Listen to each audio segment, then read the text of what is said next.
अभी तो गुड़िया हमारे एडी नगर एडी द्वार में होली लगेगी, कुमाऊनी होली। ये हमारा सुंदर नगर में है ये मंदिर। जय एडी द्वार की जय हो। तो दोस्तों अभी हम यहाँ पर धूप बत्ती करेंगे। हमारे चाचा जी ने मंदिर का कपाट खोल दिया है। ये हमारा एडी नगर एडी द्वार का मंदिर है।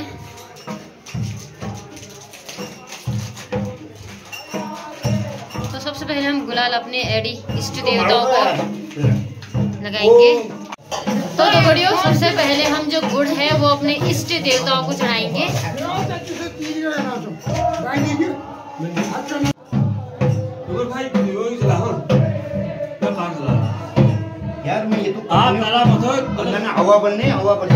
दगड़ियों ये हमारे ताऊ जी हैं। ताऊ जी तुमको हैप्पी होली। हैप्पी होली बेटा।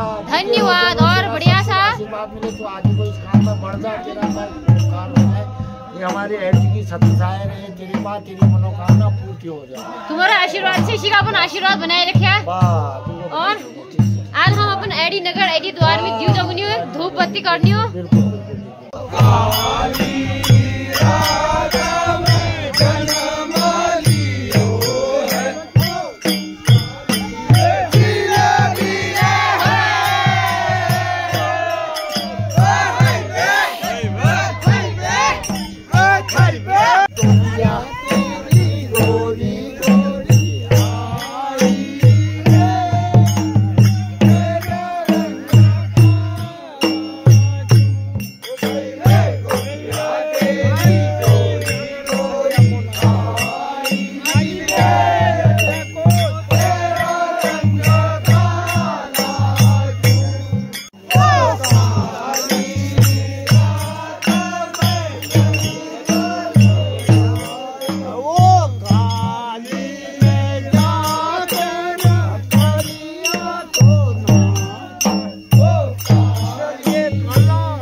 मंदिर का गुड़।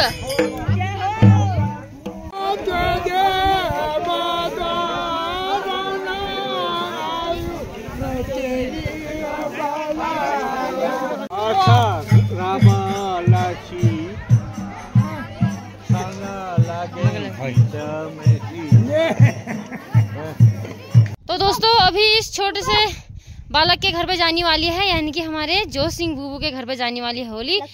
लक्की के घर गाइस, इनका घर ये है, अभी आगे भी है। हाँ बताइए, happy Holi. Happy Holi, same to you. Thank you thank you. क्या क्या बनने वाला है आज आपके वहाँ? आलू के गुटुके और चाय। गजब यार।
होली वालों के लिए स्पेशली पहाड़ी गुटके तैयार होके बन के रेडी हुए हैं। तो हमारे ललित भाई सभी को बांट रहे हैं। Happy Holi, happy Holi, happy Holi. Specially इनके घर पे आज आलू के गुटके बट रहे हैं सभी होली वालों को।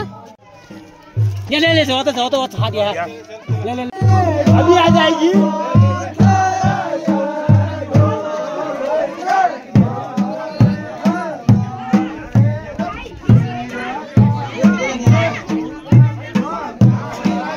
हाय गाइस, अभी तगड़ियों यहाँ पर सभी लोग होली वाले पहाड़ी चाय और पहाड़ी गुटके का आनंद ले रहे हैं। अच्छा अभी खाली है, मिल जाएगा, नो टेंशन लो। तब तक चाय का आनंद लीजिए आप। खाली है।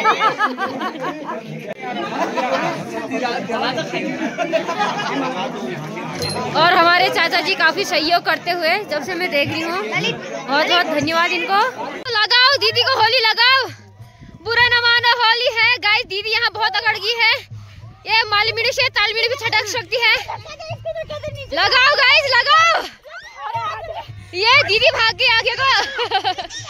दगड़ू ठीक हमारे सामने देख सकते हैं डूबता हुआ सूरज, कितना खूबसूरत लग रहा है। वाह दोस्तों, ये हमारे पंकज दादा की बेटी है और इसका नाम नेहा है। इतनी बड़ी होगी, इतनी छोटी सी हमने देखी थी, अब इतनी बड़ी होगी। चारों पढ़ते ना आप। हैप्पी होली।